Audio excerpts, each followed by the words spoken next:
Feel like things are piling up? Well, wait till you hear what happened to Dan Kane. It's the 8th of January, 2021, and this is Thomas Raimondo with this week's Friday Focus on Faith. One day recently, Ohioan Dan Kane received a stack of letters that filled 79 postal bins and required multiple trips to the post office to bring home. Upon inspection, Dan realized they were 55,000 identical copies of his latest student loan statement. An official from the student loan company apologized, said they'd come fetch the mountain of mail and credit his account.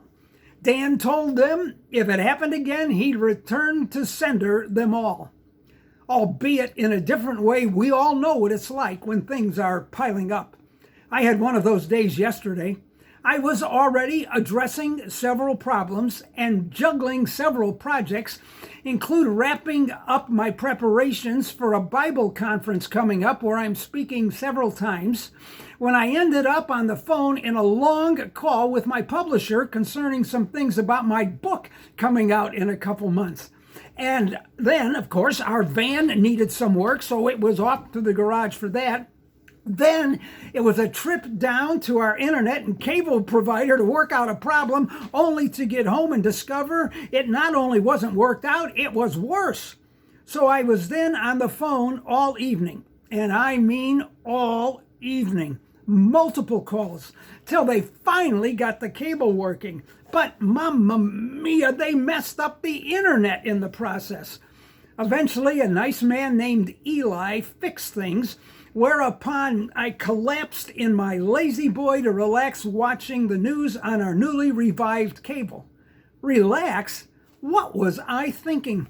What I got was an annoying recital of everything happening from the COVID crisis to the current controversy over the contentious political climate in our country. And now you're sitting there saying, you think you've got problems, Raimondo. Let me tell you about my day. Okay, but it's a good thing I'm not a drinking man, or I'd be trying to do this video with a hangover. The next time I run into a buzzsaw like yesterday, I hope I have the sense to practice what I preach to others. Like Jesus' words in Matthew 11, "Come to me, all you who are weary and burdened, and I will give you rest." And when he said in John 16:33 that we will have troubles in our world, but he can give us peace in our hearts. 1 Peter 5:7 assures us we can cast all our cares on the Lord because he cares about us. And let's not forget Philippians 4:6 and 7. Okay, here it is. Don't worry about anything, but in everything through prayer and petition with thanksgiving, present your request to God. And the peace of God, which surpasses all understanding, will guard your hearts and minds in Christ Jesus. Have a safe, sane, serene day, my friend.